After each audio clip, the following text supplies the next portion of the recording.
Salah satu pelajaran penting yang diajarkan oleh agama kita adalah mengenai tema al-halalu wal haram. Tema ini kerap kali kita dengar, bahkan kita ucapkan, tetapi kadang-kadang sering juga kita lupakan apa sebenarnya yang dimaksud dengan al-halal wal haram. Para ulama membahas tema ini biasanya pada pembahasan kitab fikih. Kalau kitab-kitab usulul fikih itu jarang membahas tentang tema al-halal wal haram. Tema halal dalam usulul fikih itu sering dimasukkan dalam pembahasan tentang al-mubahat wal jawaiz atau al-jaizat, sesuatu yang mubah, yang boleh, bersama dengan pembahasan bab-bab hukum yang lain. Nah, kenapa kemudian tema al-halal wal haram menjadi penting? Yang pertama, karena kita semua tahu bahwa sesungguhnya tugas kita di semesta itu kan yang pertama adalah sebagai khalifatullah, yang kedua tentu sebagai abdullah, dan yang ketiga itu adalah sebagai pemakmur bumi. Dalam rangka menjalankan tugas ini, Allah tentu tidak menghendaki agar manusia yang diberikan tugas yang begitu mulia itu kemudian terjerembab kepada suatu keadaan yang menjadikan mereka tidak berfungsi dengan baik untuk melaksanakan tugasnya sebagai pemimpin di muka bumi, pemakmur bumi, dan juga sebagai pengabdi kepada Allah di bumi ini.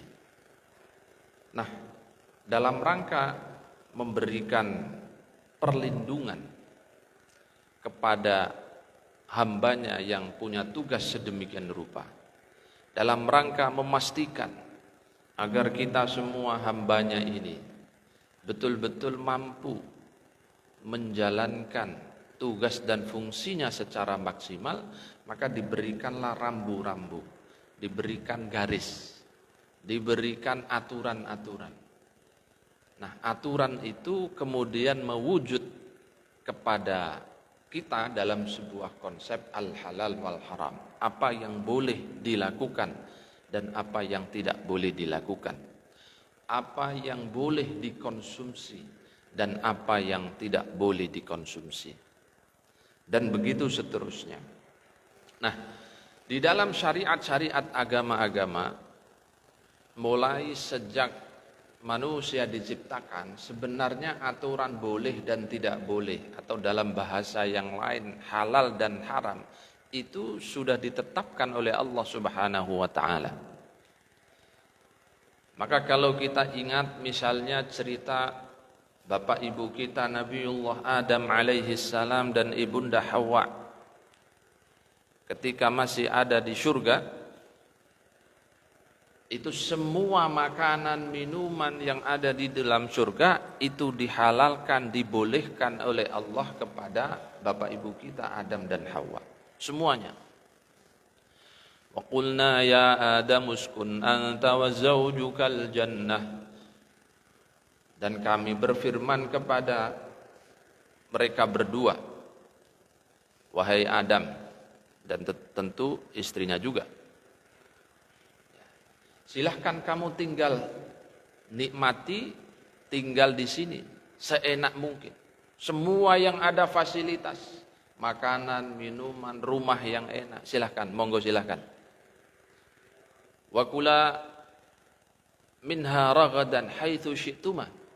Makan semuanya, sekenyangnya, seenaknya. Tapi kemudian di ujungnya, wala taqraba hadhihi syajarah, tapi ingat wahai Adam dan Hawa, jangan sekali-kali engkau mendekati asyajarah, mendekati pohon ini. Sekali saja engkau dekati apalagi kemudian mengkonsumsinya, maka kamu akan masuk terjerembab ke dalam orang-orang yang zalim. Nah, ini menjadi bukti bahwa sebenarnya aturan tentang al-halal dan al-haram itu sudah ada jauh sebelum ibu dan bapak kita Adam diturunkan ke muka bumi. Jadi sudah ada aturannya. Apakah aturan larangan dan juga kebolehan itu kemudian menjadikan manusia terbelenggu? Tergantung dari mana kita melihatnya. Kalau kita melihat aturan-aturan Allah berupa halal, haram, larangan dan juga kebolehan itu dalam kacamata kasih sayang, maka insya Allah manusia tidak akan merasa terbelenggu, justru merasa senang dan bahagia. Karena dikasih tahu sama Allah, oh ini boleh, oh ini tidak boleh. Tapi kalau cara menyikapi kita terhadap aturan itu, mana yang boleh, mana yang tidak boleh, dengan ainul baghdha, dengan kacamata kebencian, dengan kacamata orang yang tidak percaya dengan Sang Pencipta, maka tentu bisa jadi kesimpulannya, loh hidup kok dibatas-batasi. Nah, karena itu insya Allah orang yang beriman, termasuk mudah-mudahan kita yang hadir di majelis ini, bisa menyikapi persoalan al-halal wal haram, larangan apa yang tak boleh dan apa yang boleh, itu dengan ainur rahmah wa ainut ta'ah, dengan kacamata kasih sayang, dengan kacamata penuh ketaatan kepada Allah Subhanahu wa taala, sehingga menjadi sesuatu yang nikmat. Cerita yang tadi saya kutip dari surat Al-Baqarah tentang bolehnya ibu bapak kita Adam dan Hawa untuk menikmati apa yang ada di surga, makanan, minuman, semua yang ada di sana boleh dinikmati, digunakan dan dikonsumsi. Ini menunjukkan bahwa sesuatu yang boleh, atau dalam istilah yang lain sesuatu yang dihalalkan, itu jumlahnya banyak sekali, sebanyak nikmat-nikmat Allah yang digelontorkan kepada makhluknya. Maka kata Imam Asy-Sya'rawi mengenai kehalalan, mengenai kebolehan itu tidak banyak dibahas dan tidak banyak dihitung oleh para ulama karena saking banyaknya jumlah. Wa in ta'uddu ni'matallahi la tuhsuha. Jika kalian menghitung nikmat-nikmat Allah itu berarti yang boleh-boleh kita gunakan, yang boleh-boleh kita konsumsi. La tuhsuha. Kalau kita hitung enggak akan mampu kita untuk menghitungnya, saking banyaknya jumlah nikmat-nikmat Allah.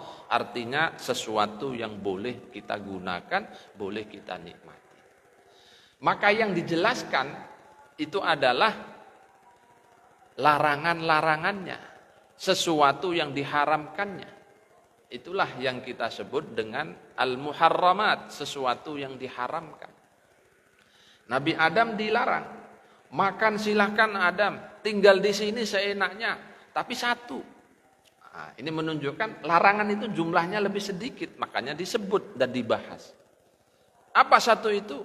Jangan engkau mendekat-dekati pohon ini. Sekali engkau mendekati, apalagi berani mengkonsumsinya, maka kamu akan masuk ke dalam golongan hamba-hambaku yang zalim.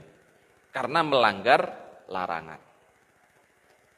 Itu awal mula cerita pelajaran terpenting mengenai al-halal wal haram dalam kehidupan yang terkait dengan manusia di alam surgawi.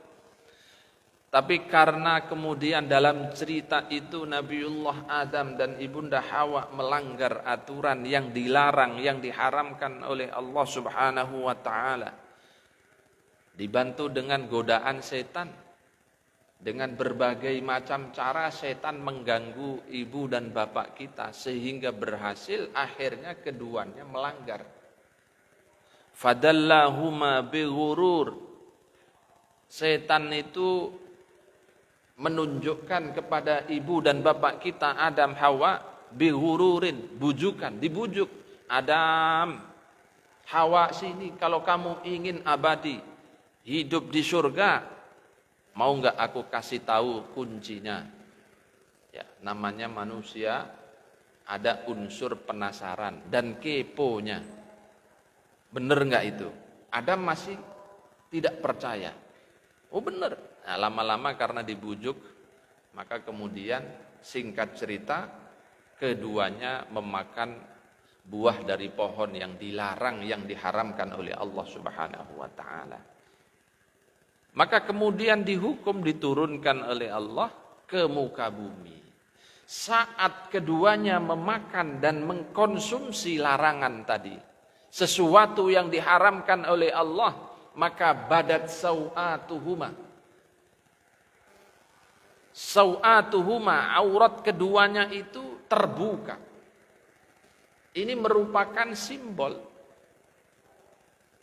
Kata Syekh Sya'rawi dalam tafsirnya, badat sau'atuhuma, keburukan kedua ibu dan bapak kita, Adam dan Hawa saat pasca memakan itu buah, itu terlihat. Auratnya terlihat, keburukannya terlihat. Ada dua kemungkinan kata Syekh Sya'rawi. Bisa jadi adalah keburukan yang bersifat fisikli. Dengan demikian maka sebagian mufassir mengatakan terbukalah semua pakaian fisiknya, kelihatan sesuatu yang seharusnya tidak kelihatan setelah melanggar aturan yang diharamkan oleh Allah Subhanahu wa taala. Yang kedua, keburukan yang bersifat non fisik. Keburukan yang bersifat non fisik. Artinya apa? Artinya yang selama ini ditutup-tutupi. Allah menutupi kesalahan kita. Allah menutupi semua perbuatan dosa yang pernah dan sering kita lakukan. Gegara melanggar larangannya, maka badat sau'atuhuma, dibuka. Dilihat oleh orang. Kelihatan karakternya. Seharusnya orang nggak ngerti kalau si fulan ini biasanya melakukan kesalahan ini. Karena Allah pasti menutupi. Sepanjang kita tidak membukanya. Tapi ketika kita melanggar larangan Allah al-muharramat, maka pada saat itulah terbuka. Sebagaimana dulu bapak dan ibu kita Adam dan Hawa dibuka keburukannya pasca melanggar muharramat berupa memakan buah dari pohon yang terlarang itu. Ini cerita paling awal. Bagaimana proses gambaran Allah memberikan aturan kepada hambanya yang dia pilih sebagai pentakmir, pemakmur muka bumi. Nah, kemudian terus berjalan dari periode Nabi ke periode berikutnya, disesuaikan dengan ruang dan waktunya, dengan zaman dan umat masing-masing para nabi, maka di situ diberikan syariat-syariat mana yang boleh, mana yang tidak boleh, mana yang halal dan mana yang haram. Makanya dulu itu syariatnya Nabi Adam dalam konteks pernikahan misalnya itu membolehkan nikah silang. Qabil dan Habil, Iklima, Qabil, Habil ini beda. Qila dalam beberapa tafsir itu beda istri, tapi bapaknya sama yaitu Adam. Ada Qabil itu lahir bareng bersama Iklima. Nah, kemudian Habil bersama dengan satunya lagi. Lalu dikawin silang. Nah, dikawin silang. Itu dibolehkan. dihalalkan dalam syariatnya Nabi Adam. Kenapa pada waktu itu dihalalkan kawin silang? Belum ada manusia. Tetapi syariatnya Nabi Adam tak lagi berlaku pada syariat nabi-nabi setelahnya, apalagi syariat Nabiullah Muhammad sallallahu alaihi wasallam. Maka di dalam Al-Qur'an tidak ada lagi kebolehan nikah silang. Ada al-muharramat, hurrimat alaikum ummahatukum. Ibumu diharamkan, saudari perempuanmu diharamkan. Bahkan saudara persusuan radha'ah itu pun diharamkan dalam ajarannya Nabi Muhammad sallallahu alaihi wasallam. Jadi syariat boleh tidak boleh, halal dan haram itu disesuaikan dengan konteks dan zamannya. Dulu apa yang boleh dan tidak boleh dalam syariatnya Nabi Musa, misalnya di dalam syariatnya Nabi Musa itu kalau orang betul-betul ingin bertaubat kepada Allah, salah satu ajarannya itu tidak seperti ajarannya Nabi Muhammad, cukup dengan taubat 3 syarat. Tapi di dalam syariatnya Nabi Musa, dalam banyak riwayat dikatakan mereka harus mengorbankan. Misalnya begini, kita kena najis, ya, baju kita ini kena najis. Kalau dalam syariatnya Nabi Musa, kalau kita kan dicuci cukup, ya. Nabi Musa enggak, harus dipotong bagian yang kena najis. Kalau korban, bukti bahwa korbannya itu diterima oleh Allah Subhanahu wa Ta'ala, maka dia nanti akan hilang dimakan oleh api. Itu dalam riwayat begitu. Jadi kalau tidak diterima oleh Tuhan, ya tetap ada di situ. Seperti misalnya syariatnya Nabi Adam, Qabil, ketika berkorban karena korbannya tidak tulus, kualitasnya tidak bagus, ya maka tidak diterima oleh Allah. Tapi Habil, ketika dia korban, tapi kurbannya tulus, ikhlas karena Allah Subhanahu wa Ta'ala, dipersembahkannya yang terbaik, padi yang terbaik, hewan peliharaan yang terbaik, lalu dipersembahkan kepada Allah secara tulus, ikhlas, tidak lama kemudian langsung hilang. Ini contoh-contoh bahwa syariat, aturan boleh dan tidak boleh, halal dan haram itu berbeda-beda antara satu zaman dengan zaman yang lain, antara satu syariat Nabi dengan syariat Nabi yang lain. Ada yang terus dikonservasi. Dikonservasi itu dihidupkan dari zaman ke zaman sampai Nabi Muhammad, tapi banyak yang direvisi bahkan diganti. Di antara syariat masa lampau yang masih ada kebolehan yang terus dikonservasi oleh agama kita sampai hari ini, misalnya 10 wasiat yang diperintahkan Allah kepada Nabi Musa alaihi salam, itu dikonservasi. Karena apa? Karena masih kontekstual kalau bahasa kita sekarang, masih sesuai, masih relevan dengan zaman kita dan mungkin ila yaumil qiyamah. Apa itu? Itu direkam 10 wasiat di dalam syariatnya Nabi Musa, direkam di dalam Al-An'am 151 sampai 153. Qauluhu ta'ala, a'udzu billahi minasyaitonir rajim. Qul, katakan wahai Muhammad, ta'alau, kesini.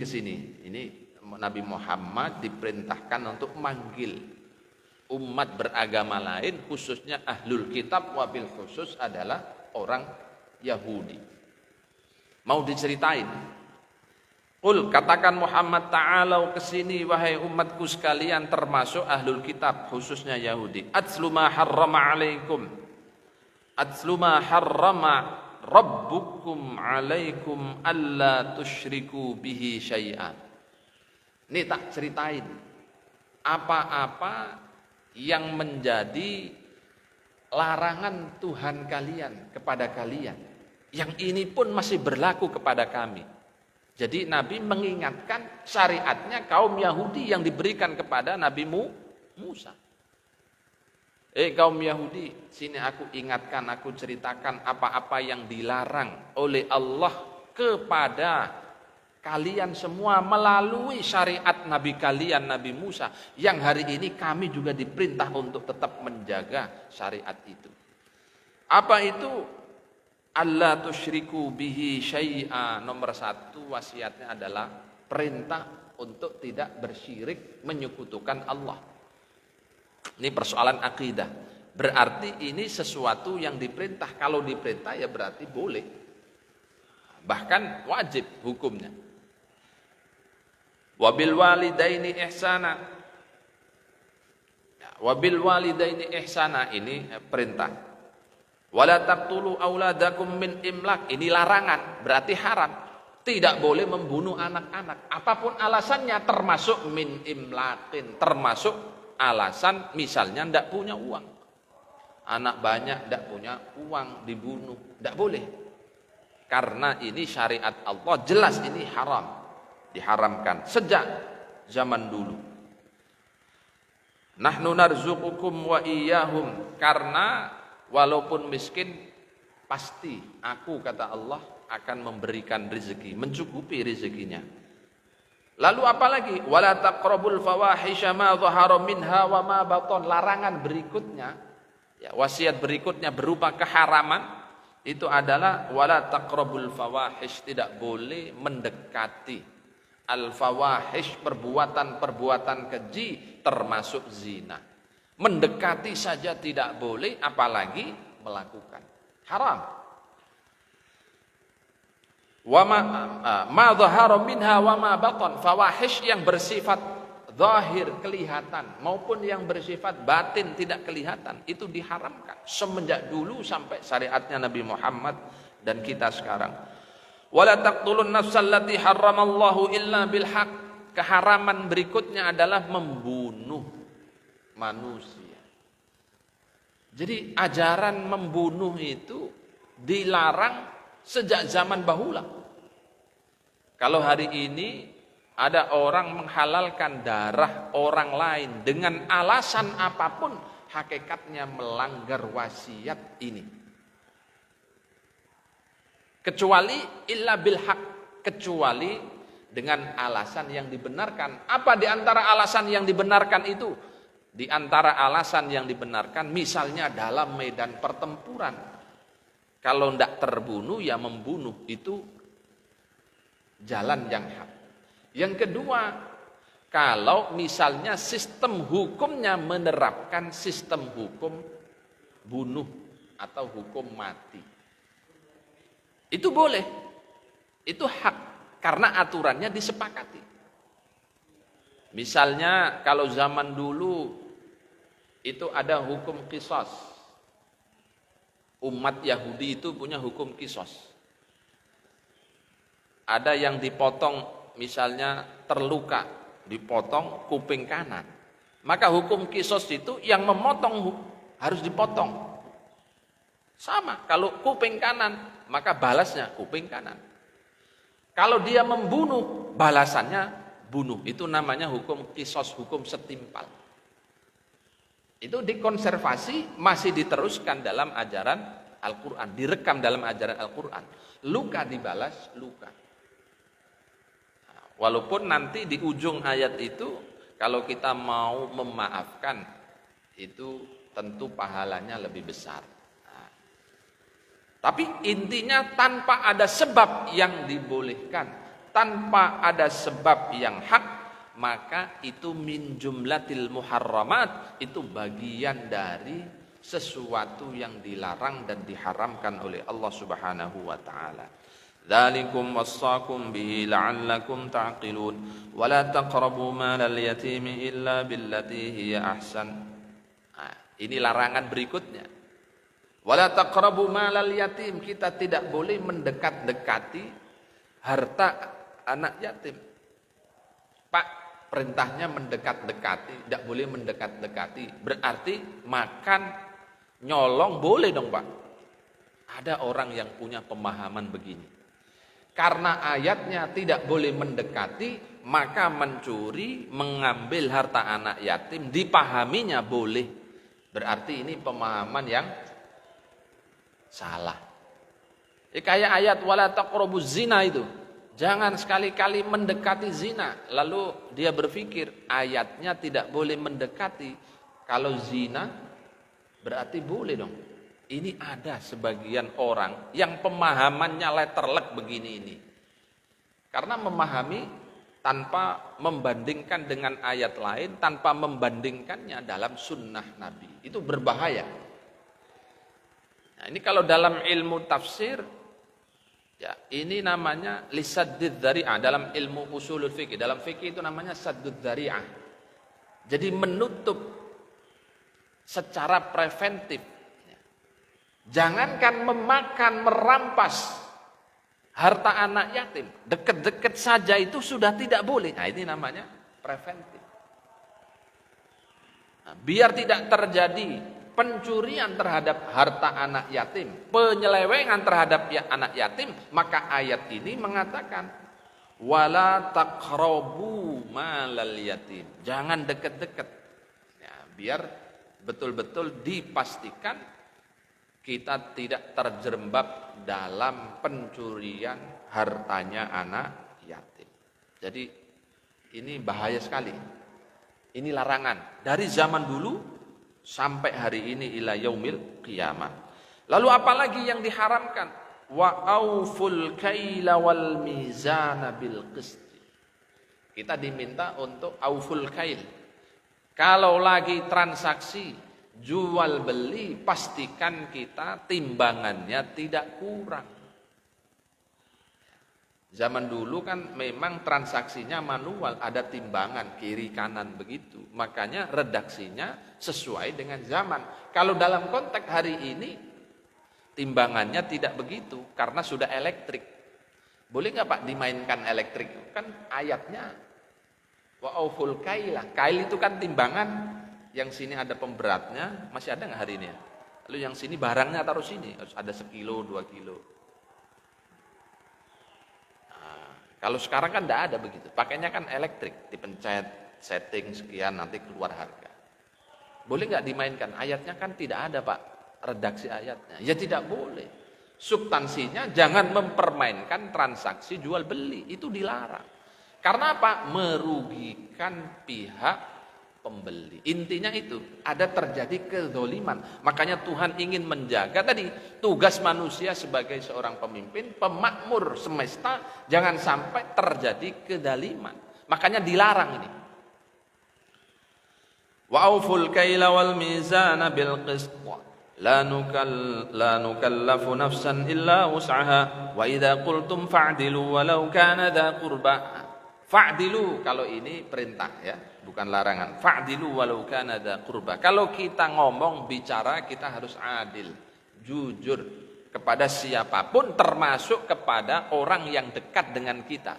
Kalau misalnya orang yang dekat punya relasi itu salah, ya sampaikan, Bapak itu sepertinya tidak benar. Ya tentu dengan cara yang baik. Itu bagian dari fa'dilu. Adil dalam perkataan, bukan pilih-pilih. Karena lawan, sehingga kalau dia salah kita cecar. Oh, karena ini kolega, ini orang dekat, orang kawan yang kira-kira mampu menjaga posisi dan kedudukan kita, walaupun salah kita biarkan. Berarti kita tidak adil itu. Kalau adil dalam perkataan berarti kita secara proporsional dan objektif ya menasihati siapapun, dekat maupun jauh. Dzalikum wassakum bihi la'allakum tadhakkarun wa anna hadza sirati mustaqiman fattabi'u wa la tattabi'us subula fatafarraqu bikum an sabilihi dzalikum wassakum bihi la'allakum tattaqun. Ini wasiat, 10 wasiat yang berlaku. Di situ ada keharaman, ada kehalalan di zamannya Nabi Musa yang terus dikonservasi sampai syariatnya baginda Muhammad sallallahu alaihi wasallam. Bapak Ibu sekalian, ini sudah 30 menit, sebenarnya masih banyak materinya ya. Nah, satu lagi, jadi halal itu secara bahasa halal. Tadi yang saya baru cerita tentang kebanyakan ya mukaddimahnya. Halal itu dari kata al-hillu. Hillu itu lepas. Jadi kalau kita punya ikatan, kalau kita lepas, bahasa Arabnya itu halla yahillu, lepas. Nah, kalau kita punya hewan misalnya, kita ikat di pohon, lalu ikatannya kita lepas, kita bebaskan, itu namanya hil. Halla yahillu. Nah, makanya masdarnya halal. Berarti apa? Sesuatu yang dilepaskan oleh Tuhan. Dilepaskan dalam bahasa yang lain apa? Dibolehkan. Nah, itu namanya halal. Nah, sesuatu yang dibolehkan, apakah hanya terkait dengan makanan? Tidak. Ada yang terkait dengan makanan, ada yang terkait dengan pakaian, ada yang terkait dengan pekerjaan, ada yang terkait dengan sandang pangan, papan, semuanya, semua, ya, itu masuk dalam terminologi halal. Yang dibolehkan oleh Allah berarti itu halal. Nah, sebaliknya kalau haram, haram itu ya sesuatu yang dilarang, itu namanya haram. Dari kata haruma. Bisa juga sesuatu yang dihormati, ya, makna lainnya. Tetapi dalam konteks fikih pembahasan haram itu sesuatu yang terlarang, itu namanya haram. Boleh makanan, pokoknya semuanya, sandang, pangan, papan, yang dilarang itu masuk dalam terminologi haram. Tadi misalnya kita berbuat dolim, itu haram, dilarang. Memakan harta anak yatim, dilarang. Itu berarti terminologi fikihnya itu disebut dengan haram. Maka secara istilah halal itu sesuatu yang apabila kita kerjakan, maka kita tidak mendapat dosa, tidak dihukum oleh Allah. Itu namanya halal. Sementara haram didefinisikan oleh fuqaha sebaliknya. Sesuatu itu bisa apa saja. Kalau kita kerjakan, itu maka dicatat sebagai dosa. Dicela oleh manusia, dicela oleh malaikat, dicela oleh Allah. Tentu kalau sudah dicela menimbulkan dosa. Kalau sudah dosa berarti ada konsekuensinya. Itu namanya haram. Nah, itu untuk memudahkan definisi al-halal wal haram. Nah, yang menentukan halal dan haram itu siapa? Sebenarnya adalah an-nas, syariat agama. Jadi kita tidak boleh sedikit-sedikit mengharamkan. Karena al-aslu fil asya'i al-ibahah, kaidahnya begitu. Hukum asal segala sesuatu itu ya boleh. Bahasa yang lain ya halal. Aslinya illa ma dalla alaihi dalilun ala tahrimihi, kecuali kalau ada dalil, ada nas yang menunjukkan bahwa sesuatu itu terlarang atau haram. Sepanjang tidak ada dalilnya maka boleh. Tapi memang pertanyaannya kemudian, Pak, bagaimana cara mengetahui dalilnya? Nah, ini yang nggak mudah.